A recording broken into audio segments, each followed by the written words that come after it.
July 22, 1944. Somewhere outside Hearne, Texas, 104 degrees in the shade, dust thick enough to chew, sweat slicked every man's back before breakfast, and the sound, first mistaken for distant artillery, rose like thunder across the prairie. Boom, boom, snap. Again. Boom, boom, snap. Hauptgefreiter Dieter Weiss ducked instinctively, even though he hadn't heard a shell since the Italian campaign. Others flinched too, some cursing in German, others just going silent, eyes scanning the far end of the field. The rhythmic thuds echoed off the cedar posts and rusty corrugated roofs of the nearby barn. It wasn't until the fourth or fifth crack that one of them whispered it. Horses. And not just any horses. What came around the bend, kicking up orange dust like tanks charging a ridge, were two massive chestnut stallions, nostrils flared, hooves smashing the dry earth. The riders didn't wear helmets or carry carbines. They wore wide-brimmed hats, sun-worn shirts, and thick leather gloves. One of them, an older man with a gray handlebar mustache, spun a rope in the air, faster than a soldier could cock a bolt-action rifle. Dieter wasn't the only one frozen. The entire line of German POWs, nearly 200 of them standing in work details outside the cotton processing shed, had turned their full attention toward the horsemen tearing across the edge of camp. Rodeo practice, the Texan guard said flatly behind them, as if that explained everything. But to the men who had come from the Wehrmacht, from North Africa, from the brutal Russian front, this spectacle might as well have been something from a Wild West film they barely remembered from their youth. Not even circus riders in Berlin performed like this. The rider with the rope let it fly, like a whip, fast and clean, and in a single motion it tightened around the neck of a wooden barrel someone had propped up like a steer. The other rider leaned from the saddle and drove his gloved hand into the dust, lifting the barrel up like it weighed nothing. Then they reared their horses, on purpose. Not one of the Germans breathed. That night the barracks buzzed with questions, not about escape or rations or rumors from Europe, but about the horses, the riders, the lasso, the sheer violence of dust and muscle and control. "What are these men?" someone asked in disbelief. "Cowboys." "No," said Feldwebel Kruger, one of the older men. "They are something else." The following morning, Dieter and a few others from his detail were pulled aside. A civilian with sun-leathered skin and a clipboard shouted through an interpreter something about ranch work, temporary release to help haul posts. Two guards came along, rifles slung casually over shoulders but never raised. The truck ride took them miles out from the camp perimeter, past dried riverbeds and rows of mesquite trees. No fences, no watchtowers, just flat land and silence. And then they saw it. A rodeo arena, real one, circular pen, bleachers made of splintered wood, a long chute with metal gates, and cattle, dozens of them, mean-eyed and slow-moving. Some didn't sleep well that first night after riding. Others cried in the dark, not from pain but confusion. How was this possible? How could the same nation carpet-bombing Berlin treat its captured soldiers like this? Let them ride horses, sleep in barns, eat grilled corn with locals. Kruger said it best as they watched the sunset from the arena stands. "We were not soldiers here, not prisoners. We were, what's the word?" "Guests," someone offered. He shook his head.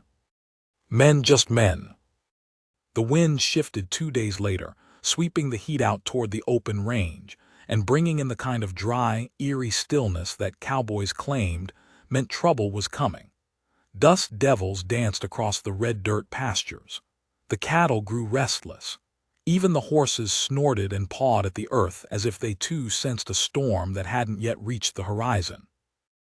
Dieter Weiss stood at the corral fence, gripping the top rail, shirt soaked through the back. He'd just come off a half-day of fence repair with 2 Texans and a lanky German from Bremen who claimed he'd once seen Hitler in person. Nobody cared about that now. All eyes were on the center of the ring, where a group of Americans were arguing over something in sharp, clipped English that even the translators weren't eager to interpret. It took a minute for Dieter to understand what was happening. They were choosing riders for the real rodeo. Not just Sunday entertainment, not just local fun. This was the county rodeo scheduled for next Saturday. It meant crowds in the thousands, riders from across the state, cash prizes, newspapers, and incredibly, the Americans were offering to let a few of the Germans compete. "It's madness," murmured Kruger, shaking his head. "We're prisoners." "No," said Karl Rudiger beside him, eyes bright.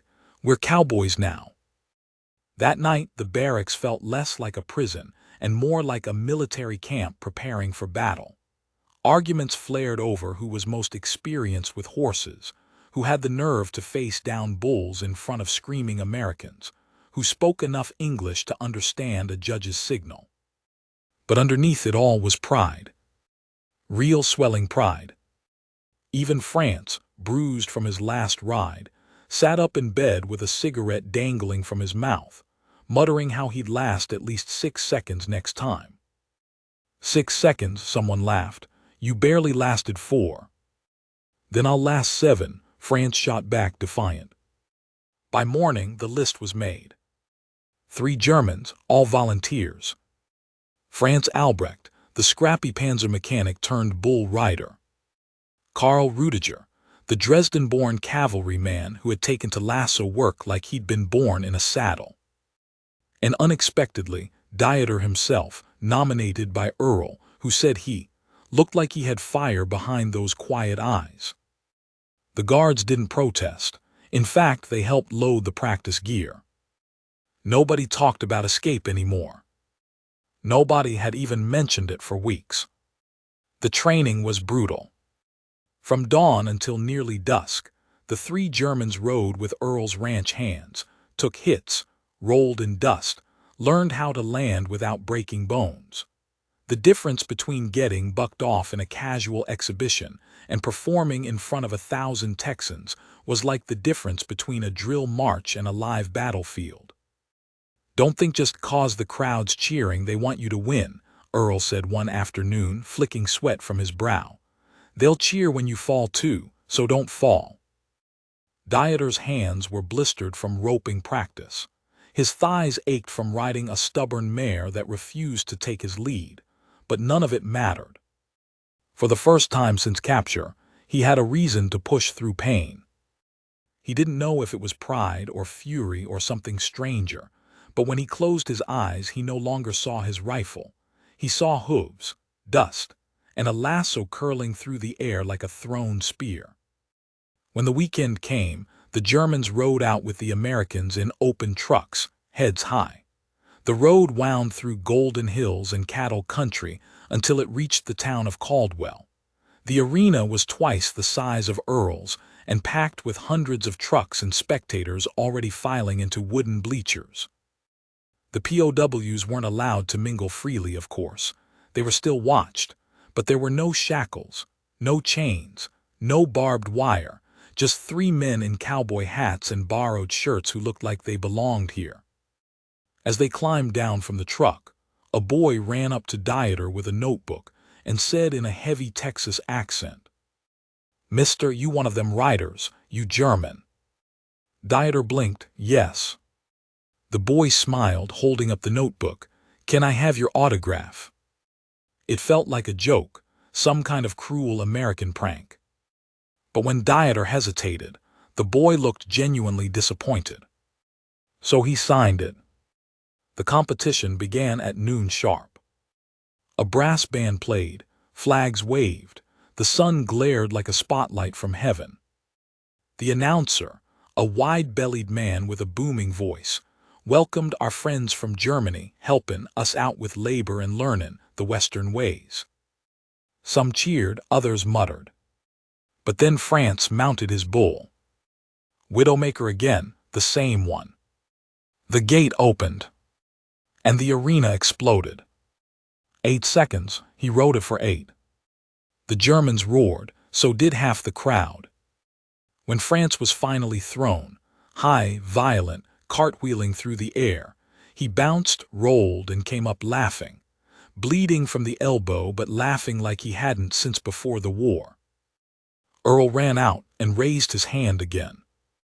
But this time someone tossed France a cowboy hat, and he put it on. Next was Carl. He was in the lasso event teamed with a local American roper. They'd practiced together for days. Their target, a fast calf with a ribbon tied to its tail. They missed on the first pass. Caught it on the second. Carl dismounted clean, grabbed the ribbon, and held it up like a war prize. His partner slapped him on the back so hard it knocked his hat off. The crowd loved it. Dieter came last. His event was bronc riding. Not bulls, but wild, unbroken horses. The kind that threw you off just for daring to sit on them. As he mounted, time slowed. He thought of the Stuka bombs over Tobruk, of the freezing nights on the Italian front, of the humiliating moment he surrendered, hands raised, watching American paratroopers shout in a language he couldn't understand. He thought of his mother, her pale hands. He thought of the rope, the dust, the rope again. The gate slammed open, and hell broke loose. The horse bucked like a demon, kicking and twisting with a fury Dieter hadn't known an animal could hold, but his hands held tight, legs locked, mind blank. 1 second. 2. 3. He felt his hat fly off. The sun slammed into his eyes. 4. 5. His fingers slipped. 6. He held. 7. The world turned sideways. 8. He flew.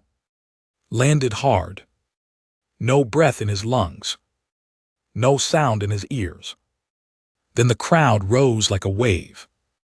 And the first sound he heard again was applause.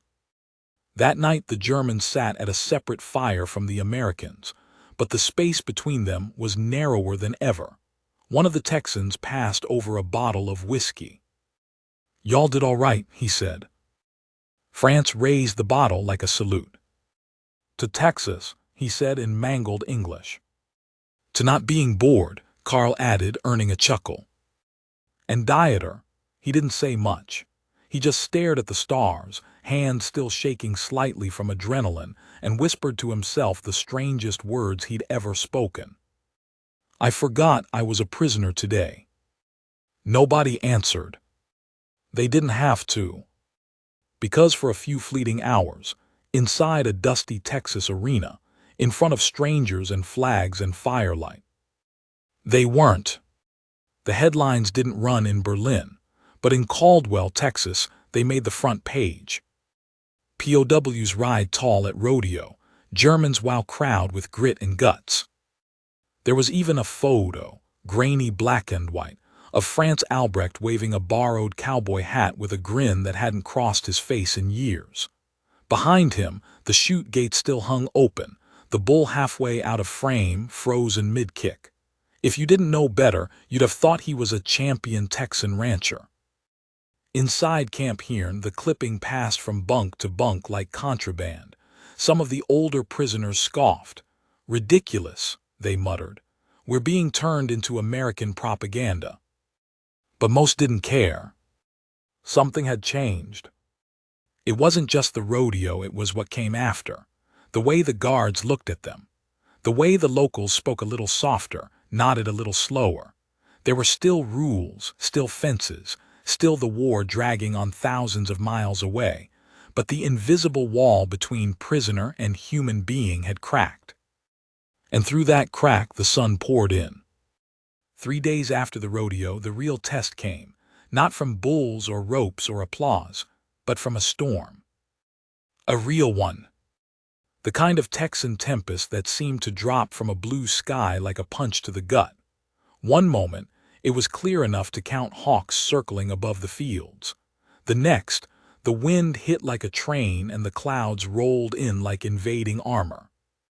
Dieter had just finished unloading fence posts near a ravine when the first clap of thunder rattled the ground.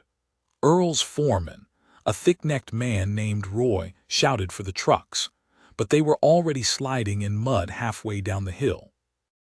Then came the lightning, sharp, close. That's when the stampede began. Dozens of cattle, already spooked by the weather, broke from the lower pen. They burst through a poorly fastened gate, horns crashing like artillery, hooves pounding in a wave of flesh and panic. Dieter didn't think, he ran. But not away. He ran toward the storm. Toward the stampede. He saw it as clearly as a battlefield maneuver. If the herd reached the southern fence line, it would collapse under their weight. Beyond that was the highway. Beyond that, cars, families, death. And in that moment, something snapped in him. He leapt onto the back of the nearest horse, bareback, no saddle, just fists wrapped in its black mane. The animal reared, startled, but Dieter held firm. He kicked its flanks hard and aimed straight at the front of the stampede. He didn't shout. He didn't need to. The horse did the talking. He reached the head of the herd and began to swerve, drive, flank, just as Earl had taught him, just as the Americans did every day without a second thought. Behind him, 2 more riders came, Texans, and one of them shouted in disbelief, "That's the damn German."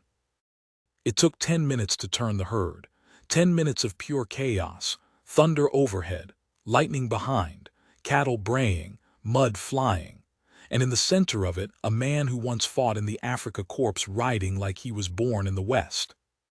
When the herd finally calmed and the storm rolled past, Dieter dismounted without a word.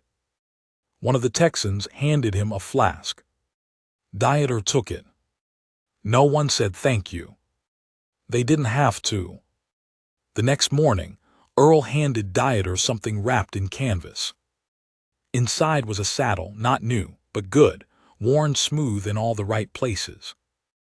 "I figure it's easier than riding bare-assed next time," Earl said, without a hint of a smile. And that was how Dieter Weiss became the only German POW in Camp Hearn to own his own saddle. The rodeo had been a door, the storm a threshold. And what came after was life. The work details became steadier, less guarded. Ranchers began to request specific prisoners by name, France, Karl, Dieter, even Kruger, who once swore he'd never set foot near livestock again after growing up around pigs in Bavaria. They started getting real meals at some of the ranches, beans, biscuits, even pie. Not every day, not for everyone, but often enough that rumors bloomed. "Americans feed their enemies better than we fed our allies," one man said bitterly. Another added, "They don't act like we're prisoners anymore." But the truth was more complicated. Because the POWs still woke behind fences, still answered roll call twice a day, still got news from Europe, grim, grinding news, reports from the Eastern Front, the Allied push in France, bombings in Berlin, rations shrinking, morale evaporating. Some of the younger Germans began asking questions, not about escape, but about the war itself. "Why do they treat us like this?" one asked aloud during mess. "They hate the Reich," another answered, "but not us. They make a difference." "I didn't know you could do that," someone whispered. Dieter listened and said nothing. Because inside him, something was breaking. Not in pain. In awakening. 2 weeks after the rodeo, a boy from the nearby town of Milano was kicked in the chest by a horse. The family didn't have a car. The nearest doctor was 20 miles away. It was Dieter who found the boy. He'd been mending fence posts when he saw the collapsed figure near the barn. The horse was still stamping, rope caught around its leg. The boy, maybe 11, was coughing blood. Dieter picked him up and ran. Straight to the farmhouse. Straight to the phone. In broken English, he demanded help. An ambulance came. The boy lived. The story reached the town fast. By Sunday, someone had spray-painted over the old wooden sign that said, "No Germans beyond this point." Now it just said, "Watch 4 riders." But not everyone approved. On August 9th, 2 new prisoners arrived, transferred from a camp in Louisiana. Hard men. SS markings still faintly visible on one's forearm.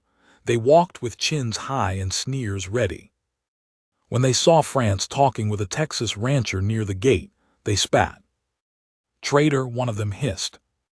France looked at them and smiled. "You should try the cornbread," he said. "It's better than loyalty to a lost cause." That night there was a fight, not with fists, with silence. The SS men gathered a small group of holdouts, those who still saluted behind barracks, who whispered about honor and Reich and final victory. Dieter heard them, heard the old poison. But he didn't care. He took the bottle. And for a moment, he forgot what year it was. That night, Kruger said something over the fire. "You know what the worst part is?" he asked. "What?" France said, nursing a bruise. Kruger stared into the flame. "That we'll have to go back one day, back to Germany, and none of them will believe this." No one answered. Because he was right. This was a dream no one would understand. A war story with no blood. A battlefield with no enemies. And a victory that felt like humanity itself. It came without warning, like most bad news in wartime. The sun had just risen over the range, casting long shadows across the stock pens, when the trucks rolled in from town, 3 army jeeps and 1 flatbed covered in a canvas tarp. Earl was already up, tightening saddle straps with his usual quiet precision, but when he saw the lead jeep approach the bunkhouse, he stopped cold. Dieter, halfway through a breakfast of cold beans, looked up from his tin plate and felt it in his chest. This wasn't a supply run. A uniformed officer stepped out of the lead jeep, silver bars on his collar, regulation clean-shaven, jaw tight. He said a few words to the sergeant at the gate, then motioned to the flatbed. And just like that, the silence stretched across the yard like barbed wire. They were unloading a coffin. Not a wooden one, military issue, steel, American flag folded over the top. No one had to ask who it was. Everyone knew. The patch on the side confirmed it, 36th Infantry Division, Texas National Guard, Mediterranean Theater. The dead man was Earl's eldest son, Travis Parker. Killed in Italy, ambush outside Monte Cassino. Dieter didn't hear what the officer said to Earl. He just watched the old cowboy nod once, then lift the coffin lid himself, like a man checking the weather and look inside. He didn't cry, didn't shake. He just stood there, the lines in his face deeper than ever, the hat in his hand trembling slightly against his thigh. Then he closed the lid again and said quietly, "We bury him here." The funeral was the first time the entire camp stood together. POWs, guards, civilians. No guns, no fences, just a quiet line of men stretching from the corral fence to the oak grove on the back edge of the ranch. A wooden cross was driven into the ground. A photo of Travis was propped against it. In the image, he stood tall in uniform, grinning beneath a brimmed helmet. He couldn't have been more than 22. The army chaplain read the prayers. The ranch hands dug the grave. But it was France who stepped forward, unprompted, and placed a coil of rope at the foot of the coffin. "Best damn rider I ever saw," he said in English. "Better than any of us." Then he stepped back. The Americans didn't say a word. But none of them stopped him. And none of them looked away. That night something changed. Not in the rules, not in the camp layout, not in the official orders posted by the U.S. Army, but in the air, in the way the guards looked at them, in the way the Texans offered coffee without waiting for an answer, in the way Earl stood at the fence line long past dark, eyes fixed on nothing, saying nothing at all. Dieter couldn't sleep, neither could Carl. They sat outside the barracks, listening to the wind rustle through the mesquites, sharing the silence like a language. Finally, Dieter spoke. "I don't think we'll be the same after this." Carl didn't answer for a long time. Then softly, "You say it like it's a bad thing." "No," Dieter said. "It's just I don't know how to go back, not after this place." Carl nodded. "Maybe we don't." 3 nights later, trouble came. Not from within, but from the outside world finally remembering there was still a war on. A visiting colonel from Washington arrived for an inspection, the kind of man who saw everything in terms of code numbers, headcounts, and protocols. He didn't smile. He didn't shake hands. He walked the perimeter with a clipboard and said things like unauthorized familiarity and Geneva compliance audit. And when he saw the photo of the POW rodeo team tacked up inside the recreation hall, he stopped cold. "Who authorized this?" he barked. The camp's American commander, Major Billings, stepped forward. "I did, sir. Local morale program, all volunteer, no breaches." The colonel didn't like that answer. "These men are enemy combatants," he snapped. "Not farmhands, not entertainers, they are prisoners." "They're also human beings," Billings replied without flinching. That evening the orders came down. No more rodeos. No more work details beyond 10 miles. No more civilian contact. The Germans were to be reassigned within 2 weeks to other camps in Arkansas and Oklahoma, closer to regulation. It felt like a death sentence. Not to the body, but to something harder to name. The POWs didn't riot, they didn't protest. But something went quiet in the barracks that night. A deep, leaden silence that felt worse than shouting. They tasted something forbidden and beautiful, and now it was being taken away by men who'd never seen it. Dieter sat on his bunk, staring at the saddle hanging from a nail on the wall. Franz paced like a caged animal. "They can't do this," he muttered. "They can't just—" But they could. And they had. The next day, Earl arrived at the camp gate just after dawn. He wasn't smiling. He wasn't holding a rope or a cup of coffee. He was holding a folded letter in one hand and a telegram in the other. He handed both to Billings. And then he said just 5 words. "Let me speak to them." It wasn't a request. It was a command. And somehow it was granted. The POWs assembled near the rec hall. Earl stood on the back of a flatbed truck, boots coated in dust, hat off. He held up the telegram. "This came 2 weeks late," he said, voice rough. "It's from Travis, my boy." No one moved. "It says he was alive the day y'all rode in the first rodeo. Said he heard about it through one of our medics. Said he couldn't believe Germans were riding bulls in Texas. Said it made him laugh." Earl's voice cracked. "He died 3 days later, but he died laughing." He looked over the crowd. "I don't care what Washington says. You boys earned something here, not just dust and bruises. You earned respect, and you earned a place." He paused, then looked to Dieter. "I know you're leaving, but that saddle you've got, that stays with you. Don't let anyone take it. Don't let them take this away." He stepped down. No applause. No cheers. Just the kind of silence that said everything words couldn't. 2 days before the transfer, the camp guards did something unthinkable. They unlocked the barracks gates after dark. One of them, Sergeant Thompson, a gruff man with a limp from Tunisia, walked inside and said flatly, "No one's stopping you. One last ride." Dieter didn't speak. He just stood, walked out, and saw the horses waiting. No lights. No cameras. Just the moon, the grass, the dust. And the sound of hooves. They rode slow, quiet, no shouting, no stunts. Just a long circle around the arena, every man carrying the memory of what it felt like to be something other than a soldier or a prisoner or a ghost of war.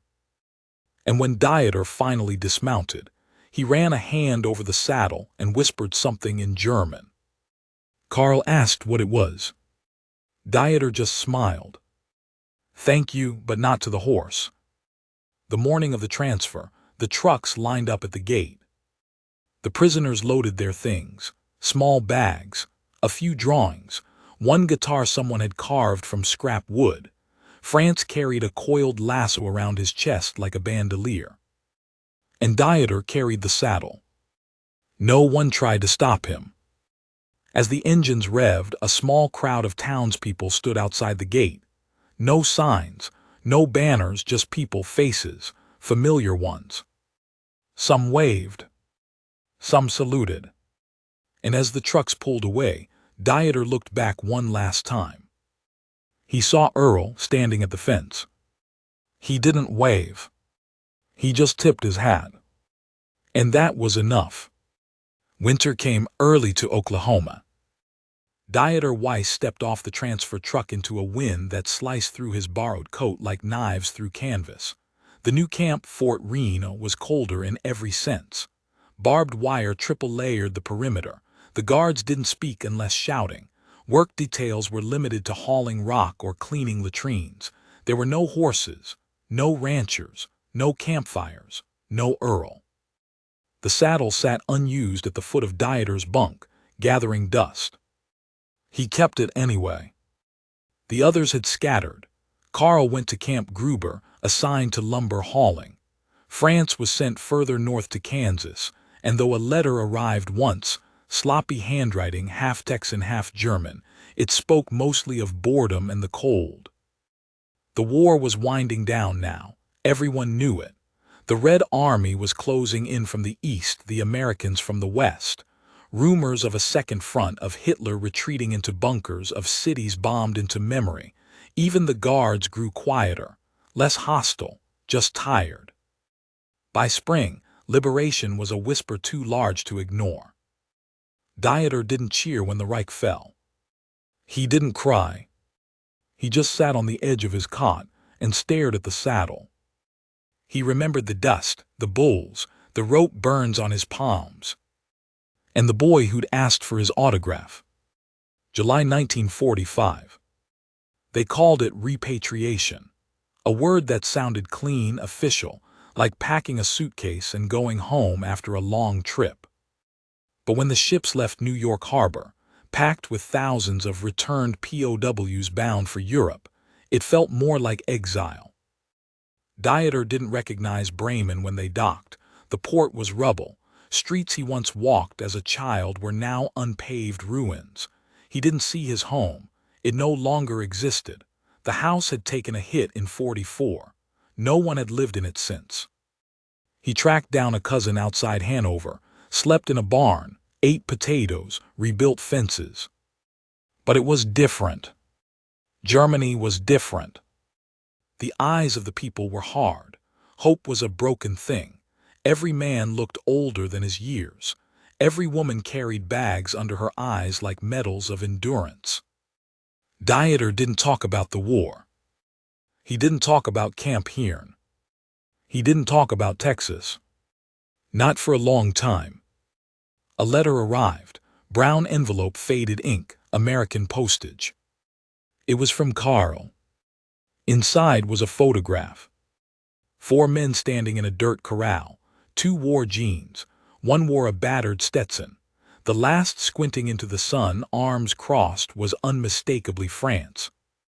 Carl's note was short. He stayed, got a visa, married the girl who gave him the coke, has 2 kids, says you owe him a rematch in the saddle. Dieter laughed for the first time in months. Then cried. Then put the photo on his nightstand. Every night after that, he looked at it before sleep. Dieter returned to Texas. Not because he was invited. Because he couldn't stay away. He flew into Houston, took a bus as far north as it would go, hitchhiked the last 20 miles on the back of a cattle truck, the driver too surprised by his German accent to ask many questions. The land hadn't changed. The sun still baked the hills. The air still smelled of mesquite and leather. And when he finally reached the ranch outside Hearn, Earl's ranch, it was as if the years had folded in on themselves. The barn had a new roof, the corrals were reinforced, but the oak grove was still there. So was the arena, weathered and cracked but standing. He walked up the drive, saddle in hand. A younger man stepped out from the porch, taller than Earl, broader, same eyes. "Can I help you?" Dieter stood silent for a moment, then offered his hand. "My name is Dieter Weiss." The man blinked. "The German." He nodded. "The writer." The younger man grinned. "Dad said you come back someday." Earl was still alive. Older, slower, eyes gone cloudy, but he recognized the saddle before he recognized the man. "Son of a bitch," he muttered, grinning through his mustache. "You kept it." Dieter set it down between them like an offering. "You said not to let anyone take it." Earl reached out, ran his hand over the leather. "Still fits," he said. Then looked up. "You still ride?" Dieter smiled. "Only in dreams." They sat on the porch for hours that day, swapping stories, naming horses long gone, laughing at bulls they barely survived. Earl introduced him to the grandkids, blonde-haired, sharp-eyed, already learning to rope. And when night fell, Earl opened a bottle of whiskey and said, "We got a new rodeo next Saturday. You should see it." Dieter hesitated. "I'm not a writer anymore." Earl raised a brow. "Hell, you ain't." Saturday came. The crowd was larger than ever. New faces, new bulls, same dust. And there, standing at the edge of the chute, Dieter waited. He didn't ride. But when they called his name during the opening ceremonies, a friend from the past, back where he belongs, the arena clapped like thunder. And when a boy no older than 12 ran up to him after the event and asked, "Sir, are you really the German from the newspaper?" Dieter smiled, knelt down, and handed the boy a coin. On one side, a faded German eagle. On the other, the word Texas, burned into a leather key fob. "It's all true," he said, "even the parts you wouldn't believe." Dieter died in 1993 in a small Texas town whose name he once couldn't pronounce. His obituary ran in both English and German. It mentioned the war briefly, but it spent more time on horses, rodeos, and a saddle worn smooth by memory. France spoke at the funeral. So did Karl, who flew in from Austria. But it was Earl's grandson who said it best. He stepped to the pulpit, held up a dusty old saddle and said, "My grandfather told me that a man isn't made by where he's from, or what he fought for, or even what he survived. He's made by what he does after all that's done." He paused. This saddle belonged to a prisoner, then to a cowboy, and now. He looked at the crowd. "It belongs to us." They buried Dieter under the oak grove, next to Travis. No distinction. Just two men. Brothers in dust.